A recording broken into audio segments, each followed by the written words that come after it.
안녕하세요. 두 번째 주제 강의 시작하도록 하겠습니다.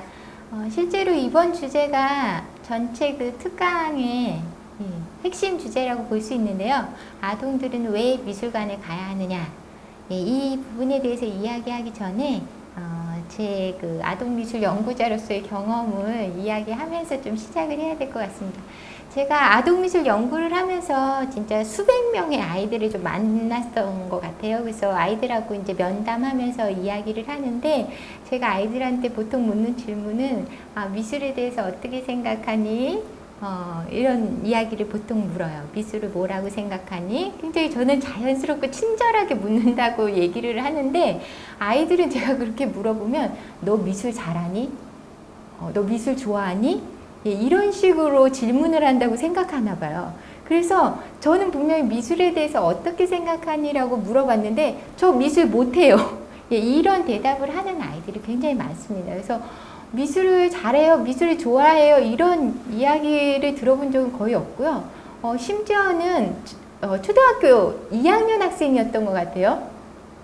저는 미술을 이미 포기했어요. 이렇게 얘기를 하더라고요. 그래서 아니, 넌 지금 몇 살인데 미술을 이미 포기했다면 도대체 몇 살 때 미술을 포기했다는 거니? 이렇게 제가 되물었던 적이 있는데, 왜 그렇게 그 많은 초등학생 아이들이 벌써부터 미술을 포기하는지 너무 슬프더라고요. 그 다음에 제가 굉장히 충격을 받았던 대답은 초등학교 1학년 학생이었던 것 같아요. 그래서 미술에 대한 생각들을 물어보는데, 미술은 부자들만 하는 거잖아요. 그래서 저는 뭐 할 필요가 없어요, 이렇게 얘기를 하더라고요. 그래서 아니, 미술은 그러니까 잘하는 사람만 하는 거고, 뭔가 돈이 있는 사람들이 하는 거고, 이런 생각들을 좀 가지고 있어서 이런 생각들이 어디서 왔을까? 또 이런 생각들을 하는 아이들이 많으면 미술에서 멀어지는 아이들 또한 또 많아지겠구나.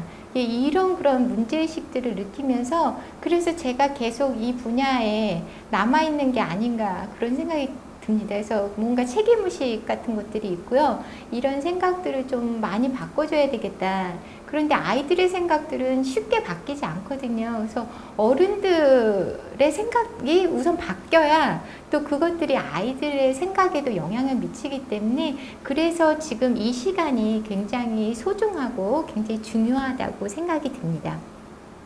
그런데 미술을 전공하지 않은 사람들만 미술을 못한다고 생각하는 게 아닌 것 같아요. 이상하게 우리나라는요, 미술을 못하는 사람들로 가득한 나라 같아요. 그래서 미술을 전공하지 않은 사람뿐만 아니라 미술을 전공한 사람들도 저 미술 못해요, 이런 말들을 많이 해요. 이해 안 가시죠? 근데 실제로 제가 가르친 학생들 중에 대학원생들 같은 경우는 미대 졸업했잖아요. 그런데도 불구하고 교수님, 저는요 미술에 재능이 없는 것 같아요. 그래서 이제 공부하기로 마음먹었어요. 뭐 이런 이야기를 한다라든지, 그 다음 또 어떤 이야기가 있냐면은, 저희 학과가 이제 2015년하고 2016년 딱 두 해만 그 학생들을 선발하는데, 전체 인원 중에 일부 15명은 다른 뭐 수능이라든지 뭐 생활기록부 이런 것들 안 보고요, 오직 실기시험만 보고 선발을 했던 적이 있어요. 그랬는데 몇 명이나 지원을 했을 것 같으세요? 그래서 2015년도에는 15명 모집인데 3,243명이 지원해서 216대 1. 그냥 2016년에는 3,001명이 지원해서 200대 1. 굉장한 수잖아요. 저희 학생을 다 수용할 수가 없었어요. 보통은 체육관에서 실기시험을 보는데 체육관에서 시험을 볼 수가 없어서 막 킨텍스나 코엑스 막 이런 데를 빌려가지고 시험을 봤었는데, 거의 과거 시험 보는 것처럼 어마어마한 아이들이 시험을 봤는데, 그때 교수님들이 얘기했던 것은 이번에 선발된 아이들은 신의 아들과 딸이다, 이렇게 생각을 했어요. 얼마나 그림을 잘 그리면 뽑히겠느냐. 그래서 굉장히 기대를 많이 했거든요. 저 같은 경우는 그 아이들을 1학년 때 담당할 과목이 없어서 이제 2학년 때 처음 만나게 됐는데, 아이들이 그렇게 이야기를 하는 거예요. 제가 왜 뽑혔는지 모르겠어요. 저보다 더 잘 그리는 아이들이 많은데. 이렇게 얘기를 해요. 제가 왜 뽑혔을까요?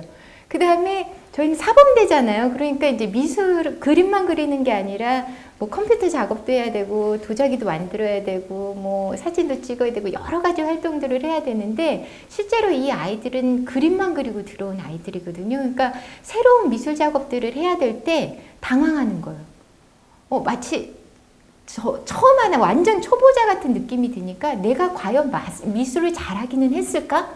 이런 생각이 들면서 미술에 대한 재능이 없는 것 같다. 난 미술을 못하는 것 같다. 이런 이야기를 많이 합니다. 그래서 이런 것들을 봤을 때 우리 한국 사회에서는 그 미술을 잘한다는 거에 대한 어떤 기준? 이것들이 굉장히 높고요. 이 기준을 만족시키지 못하면 급격하게 자기는 미술을 못한다고 생각하고 이렇게 멀어져가는 이런 경향들이 좀 나타나는 것 같습니다.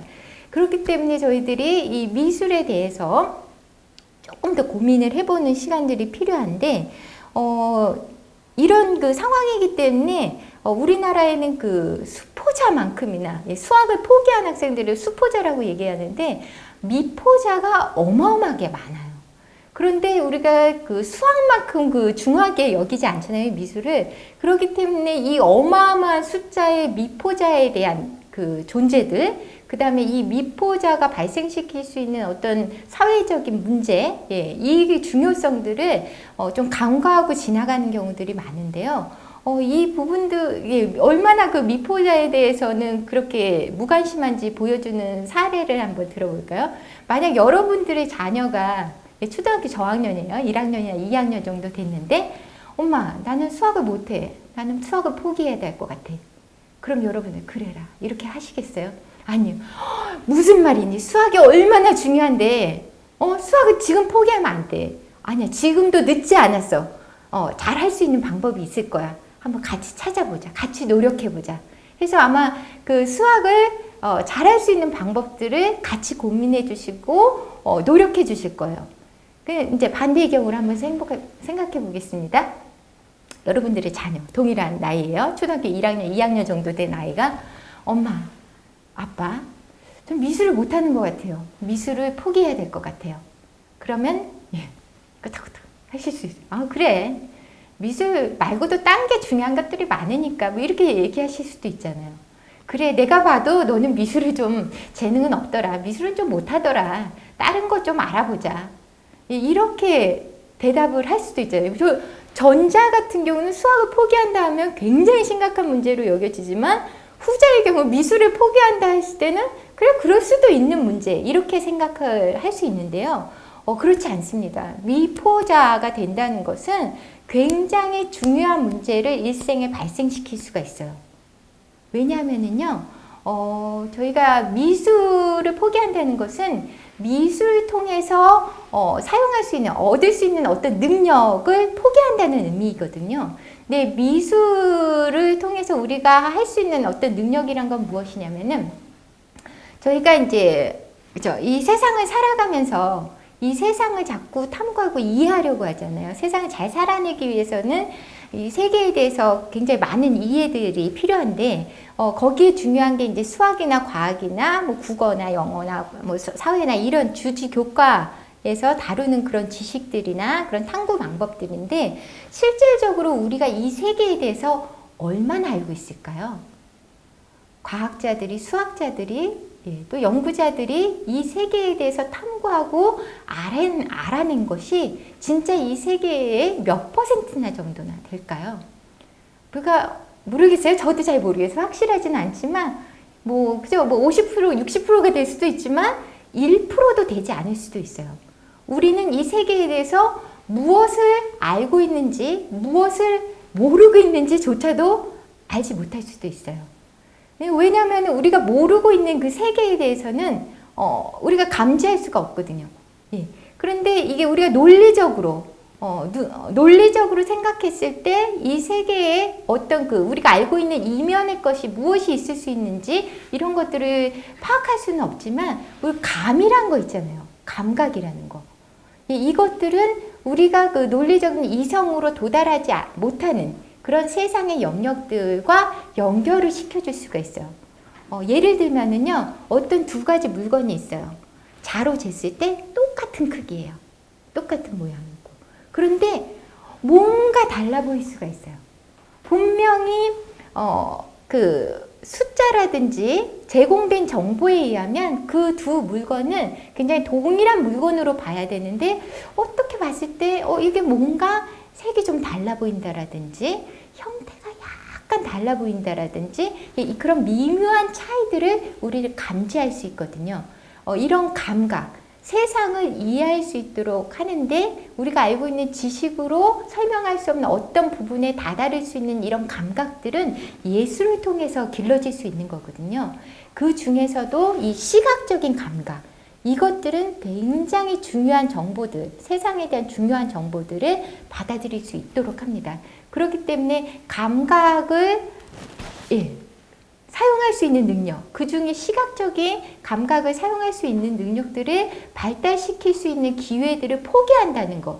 이것은 수학을 포기하고 과학을 포기하는 것 이상으로 중요한 부분들을 포기하는 그런 일이 될 수도 있습니다. 그래서 이 미포자에 대해서 우리가 그냥 그래도 되지 이런 식으로 넘겨버리서는 안 될 것이라고 생각을 하고요.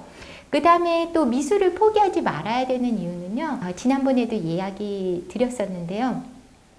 표현하는 것뿐만이 아니라 자기를 이해하는 도구고 의사소통의 도구라고 이야기를 했어요. 그래서 시각 언어라고 부르잖아요. 근데 우리가 언어 교육 굉장히 중요하게 여기잖아요. 왜 영어를 배워요? 왜 중국어를 배우나요? 이 영어를 배운다면 영어권 문화에 대해 우리가 한국 문화를 살고 있는데 영어를 배우는 순간 내 사고의 영역, 이게 굉장히 확장되어 가는 거예요. 일본어를 배우면, 중국어를 배우면 또 그만큼 저희의 사고나 이해의 폭이 굉장히 넓어지죠.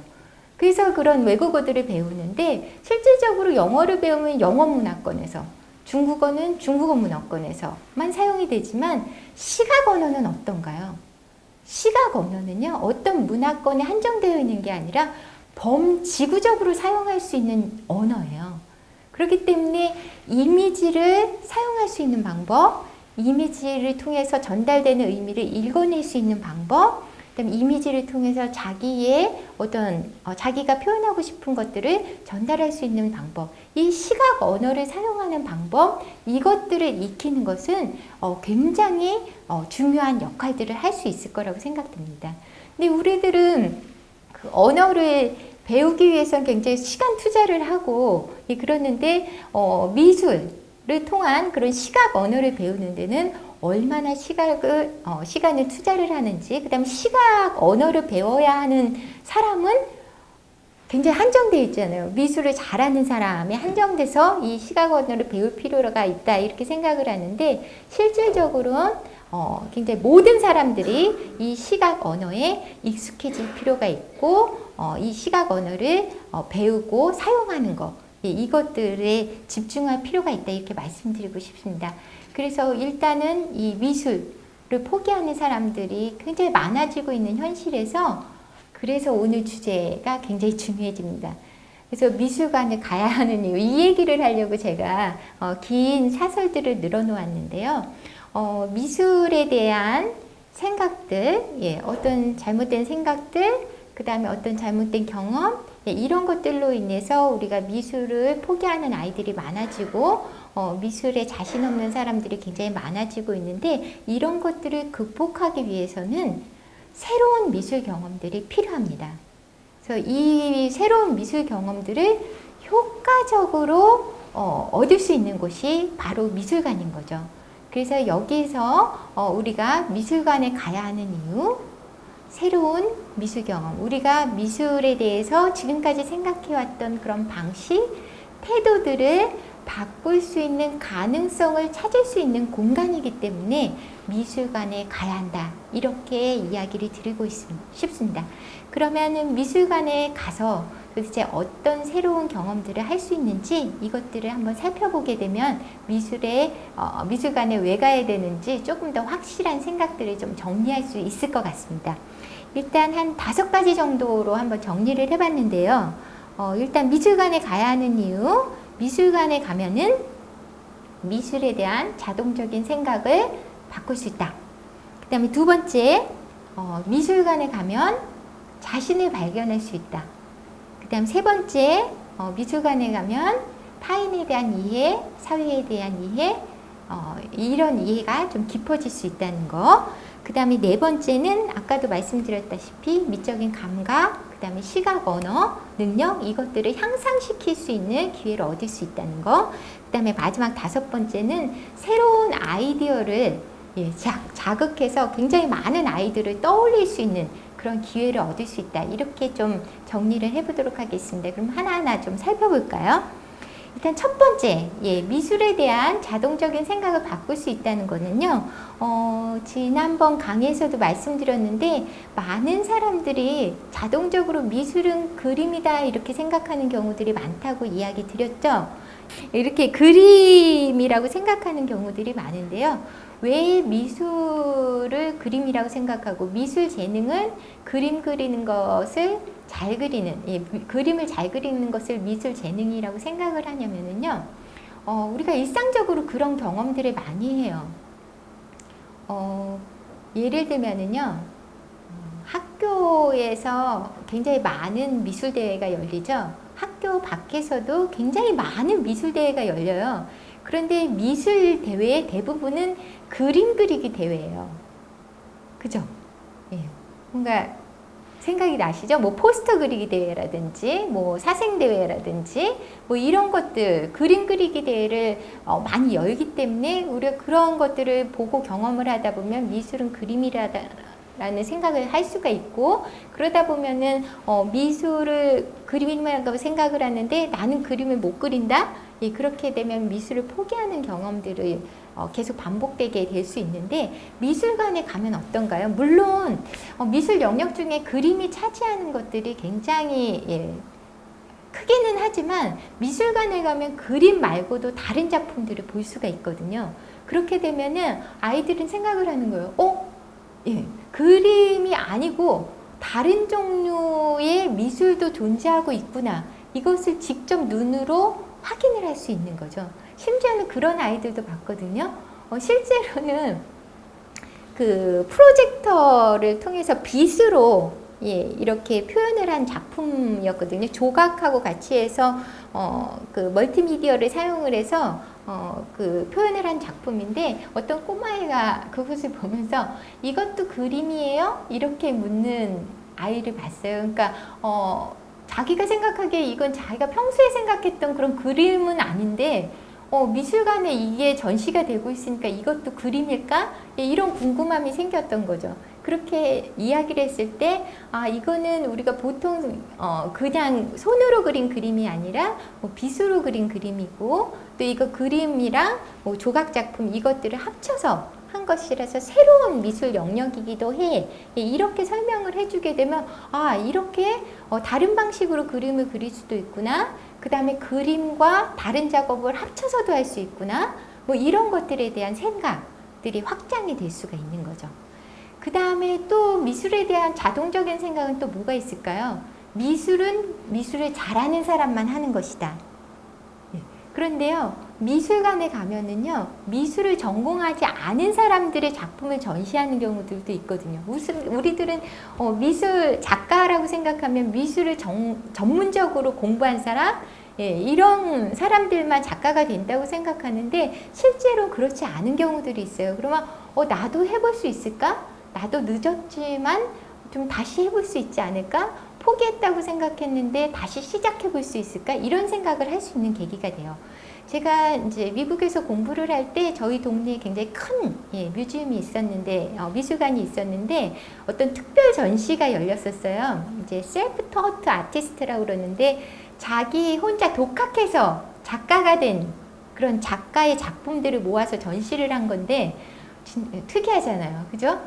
실제 그 미술을 전공한 사람들이 아니라 그냥 지역에서 자기가 그냥 알아서 이렇게 작품들을 만들었던 사람들의 작품들을 모아서 전시를 했는데, 그때 그 미술관에 갔는데 그 동네에 한국에서 그죠, 유학생의 자녀였던 것 같아요. 다른 유학생의 자녀인데 그 6학년쯤 된 여학생이었는데, 그 작품 전시를 보면서 이런 사람들 작품을 전시해요? 이렇게 얘기를 하더라고요. 독학한 사람들 작품도 이렇게 큰 미술관에서 전시를 해요? 깜짝 놀라더라고요. 예, 아마 그 학생은 미술을 전공한 사람들만 하는 것이다 라는 생각이 아마 깨졌을 수도 있을 것 같아요. 그러니까 이런 굉장히 다양한 사람들이 미술이라는 그것을 통해서, 시각 언어를 통해서 자기를 열심히 표현을 하고 있고, 예, 이런 것들을 경험을 하게 되면은 굉장히 생각의 폭이 넓어질 수 있지 않을까, 그런 생각을 좀 해볼 수 있습니다. 그다음 미술에 대한 자동적 생각은 또 미술 재료에 대한 거예요. 예, 근데 우리들은 미술 재료라고 생각하면은 그냥 전통적인 재료들만 떠올리거든요. 그러니까 크레파스, 예, 물감, 도화지, 뭐 이런 것들을 떠올리는데, 미술관에 가면은 저희가 생각지도 않았던, 예, 막 냄비를 가지고 막 모아가지고 양은 냄비를 가지고 작품을 한다라든지, 예, 플라스틱 바구니를 가지고 한다라든지, 예, 그다음 뭐 우리들이 쉽게 쓰고 버리는 볼펜 심을 가지고 작품을 만든다라든지, 아니면 버린 옷을 가지고 한다라든지, 심지어는 자기가 그 미용실을 돌면서 그 버려진 머리카락들을 모아서 그걸 가지고 그림을, 예, 그리는 그런 작가들도 있고요. 이런 것들을 봤을 때 저런 것들을 가지고 미술을 작업을 할 수도 있겠구나. 나는 수채 물감을 쓰면 맨날 그림이 번지고, 그래서 수채화 그림을 못 그리기 때문에 난 미술을 못한다고 생각했는데, 그래, 수채화 그림을 못 그리면 내가 잘 쓸 수 있는 재료를 가지고 미술 작품을 하면 되는구나, 이렇게 생각을 할 수 있어요. 자, 그 다음에 그 레고 같은 것도요, 아이들의 장난감이라고만 생각하잖아요. 근데 실제로 일상생활에서 아이들은요, 크레파스나 물감을 가지고 그림을 그리는 것보다 레고를 가지고 뭔가 만드는 경우들이 굉장히 많아요. 수백 가지를 만들 수 있는데, 그 작품들은 저희들이 작품이라고 생각하지 않고, 왜냐하면 미술 재료라고 생각하지 않으니까 부모님들도 그것들은 촬영을 해놓거나 기록하지 않고 그냥 버려버리죠. 장난한 거니까, 놀이를 한 거니까. 그런데 미술관에 가보면 레고를 가지고 작품하는 작가들도 있어요. 그러면 저거 내가 맨날 쓰는 그 재료인데 레고를 가지고도 미술 작품을 할 수가 있고 작가가 될 수 있구나. 이런 사고의 확장이 이루어질 수 있는 거죠. 그 다음에 또 자동적인 사고들이 굉장히 많을 수 있을 것 같아요. 한번 그 미술관에 오게 되면 그동안 내가 어떻게 아무 근거 없이 자동적으로 그냥 판단하고 미술을 포기해버렸느냐, 이런 것들을 다시 한번 새겨볼 수 있는 이런 계기가 될 수 있을 것 같습니다. 자, 두 번째는 자신을 발견할 수 있다. 이거는 그 첫 번째 강의에서 얘기 드렸던 미술에 대한 정의에 대해서 우리가 다시 한번 생각해 봐야 된다고 했었는데, 우리가 표현으로서의 미술만 굉장히 생각을 했었는데, 이해로서의 미술, 자기 이해로서의 미술, 그 다음에 뭔가 의사소통으로서의 미술, 예, 이것들도 한번 점검을 해볼 필요가 있다고 얘기를 했는데, 저희가 그 자기 이해를 한다는 것은 이제 미술관에 가보면은 특별히 눈이 가는 것들이 있어요. 저희 딸 같은 경우는요, 그 색의 반응을 하더라고요. 그러니까 뭔가 이렇게 그림을 잘 그렸다라든지, 뭔가를 형태를 사실적으로 뭐 이렇게 똑같이 작업을 했다라든지, 이런 작품들을 감상을 하는 것보다 자기한테 그 색으로 자기를 자극하는 그 작품들이 마음에 든다고 많이 얘기를 해요. 그러면서 엄마, 나는 색에 관심이 많나 봐, 이렇게 얘기를 하더라고요. 그것도 굉장히 중요한 발견이거든요. 맨날 뭔가 형태를 똑같이 그려내는 능력, 이것만 미술 재능이 아니라 나는 색에 굉장히 민감한 사람이구나, 색에 반응을 많이 하는 사람이구나, 나는 색에 관심이 있는 사람이구나, 이것들을 자기가 발견하게 되면은 색과 관련된 뭐 책을 찾아볼 수도 있겠고요. 자기가 여러 가지 색 작업을 좀 해볼 수도 있겠고요. 이렇게 연결이 될 수가 있거든요. 그러니까 그런 부분들에 대해서도 자기가 판단을 할 수 있을 것이고, 또 어떤 작가의 작품들이 자기의 어떤 기억들, 예전에 자기가 어떤 경험했던 거, 추억했던 거, 이런 것들을 좀 소환시켜 주는 경우들도 있거든요. 그러면서 어떤 작품을 보면서 자기를 되돌아볼 수 있는 계기들, 이런 것들을 좀 해볼 수도 있습니다.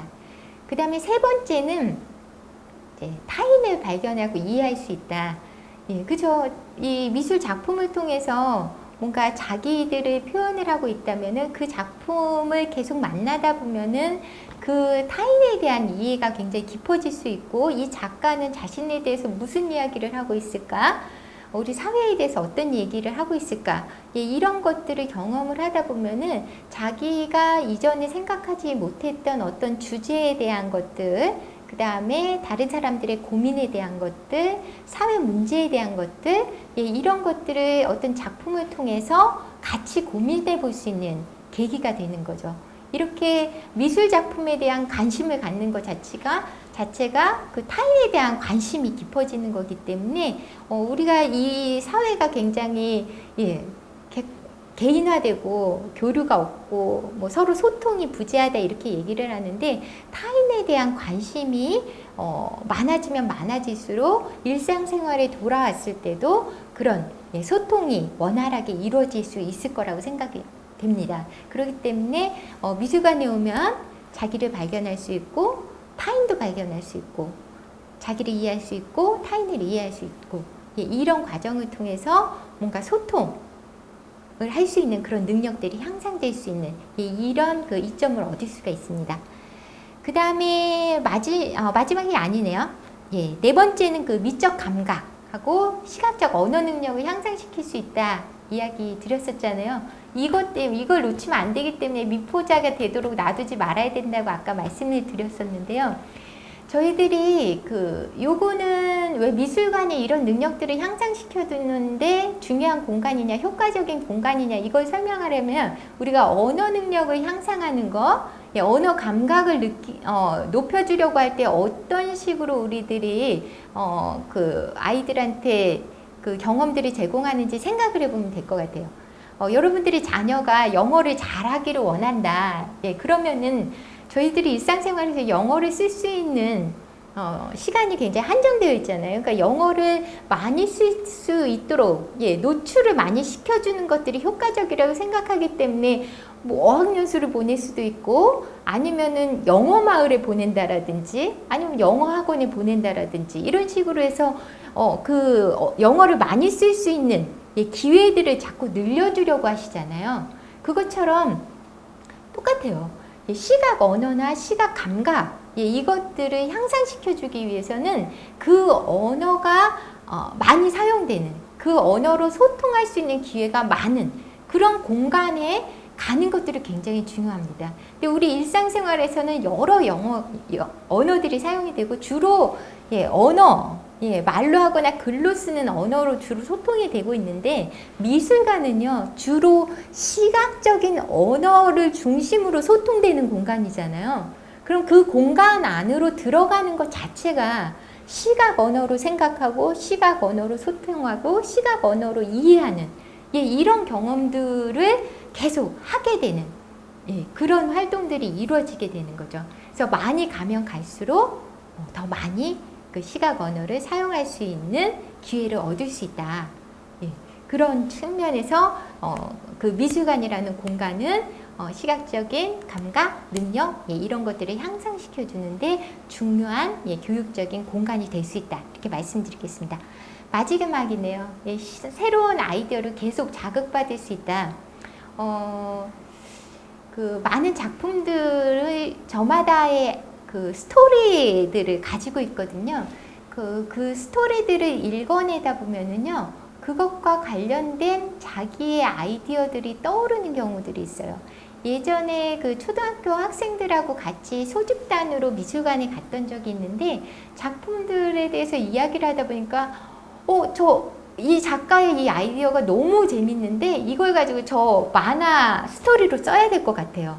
그러니까 만화를 그리는 거 좋아하는 학생이었는데, 그러니까 작품 하나하나를 보면서 여기 이 작가가 이야기하는 거 굉장히 좀 이렇게 발달시켜 보면은 굉장히 새로운 세계관이 나올 수 있을 것 같아요. 이 세계관으로 제가 만화를 작업하고 싶어요. 막 이렇게 얘기를 하더라고요. 그래서 맨 처음에 미술관에 데려갈 때 이 아이는 굉장히 심드렁했던 아이인데요.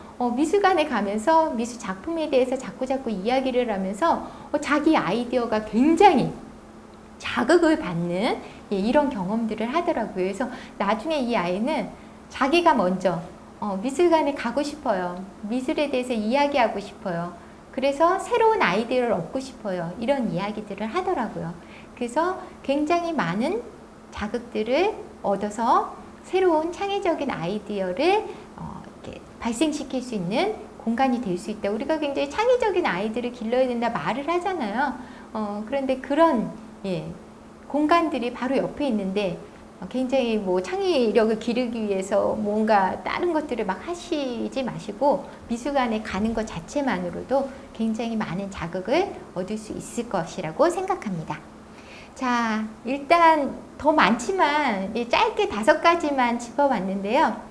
다음 주제로 그럼 이 5가지 우리들이 미술관에 아동들이 왜 가야 되느냐라는 이유로 찾았던 5가지 이유를 바탕으로 이것들을 잘 실현하기 위해서 어떤 것들을 실천해 볼 수 있을 것이냐는 다음 시간에 한번 더 얘기해 보도록 하겠습니다. 감사합니다.